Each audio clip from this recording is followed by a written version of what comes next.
खौफनाक हवेली गांव के बाहरी इलाके में एक पुरानी टूटी फूटी हवेली थी जिसे लोग खौफनाक हवेली के नाम से जानते थे। कहते थे कि वहां से अक्सर अजीब अजीब आवाजें आती थीं और रोशनी की चमक दिखाई देती थी। कोई भी उस हवेली के पास जाने की हिम्मत नहीं करता था। एक दिन 4 दोस्त रवि, मोहित, सुमन और प्रिया ने उस हवेली की सच्चाई जानने का निश्चय किया। रात के 12 बजे वे टॉर्च और कैमरे लेकर हवेली पहुंचे। अंदर घुसते ही ठंडी हवा का झोंका आया, मानो किसी ने स्वागत किया हो।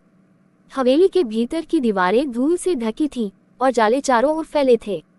अचानक एक दरवाजा अपने आप चरमरा कर खुल गया। रवि ने टॉर्च उस ओर घुमाई, लेकिन कुछ नजर नहीं आया। तभी एक धीमी और दर्दनाक चीख ने सभी के रोंगटे खड़े कर दिए। मोहित ने कहा, ये सब हमारी कल्पना। खौफनाक हवेली गांव के बाहरी इलाके में एक पुरानी टूटी फूटी हवेली थी जिसे लोग खौफनाक हवेली के नाम से जानते थे। कहते थे कि वहां से अक्सर अजीब अजीब आवाजें आती थीं और रोशनी की चमक दिखाई देती थी। कोई भी उस हवेली के पास जाने की हिम्मत नहीं करता था। एक दिन 4 दोस्त रवि, मोहित, सुमन और प्रिया ने उस हवेली की सच्चाई जानने का निश्चय किया। रात के 12 बजे वे टॉर्च और कैमरे लेकर हवेली पहुंचे। अंदर घुसते ही ठंडी हवा का झोंका आया, मानो किसी ने स्वागत किया हो। हवेली के भीतर की दीवारें धूल से ढकी थीं और जाले चारों ओर फैले थे। अचानक एक दरवाजा अपने आप चरमरा कर खुल गया। रवि ने टॉर्च उस ओर घुमाई, लेकिन कुछ नजर नहीं आया। तभी एक धीमी और दर्दनाक चीख ने सभी के रोंगटे खड़े कर दिए। मोहित ने कहा, ये सब हमारी कल्पना है, डरने की कोई बात नहीं।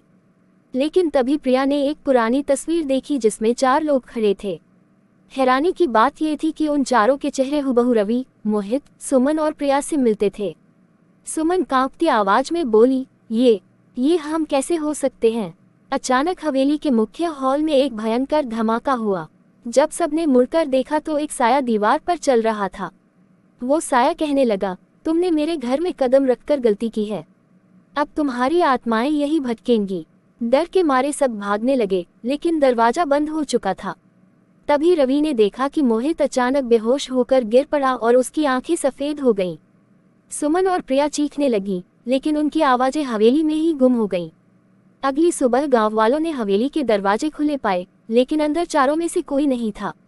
दीवार पर सिर्फ खून से लिखा था, अब ये हवेली हमारी है। गांव वालों का मानना है कि उन चारों की आत्माएं अब भी हवेली में भटक रही हैं। कोई भी उस खौफनाक हवेली के पास जाने की हिम्मत नहीं करता।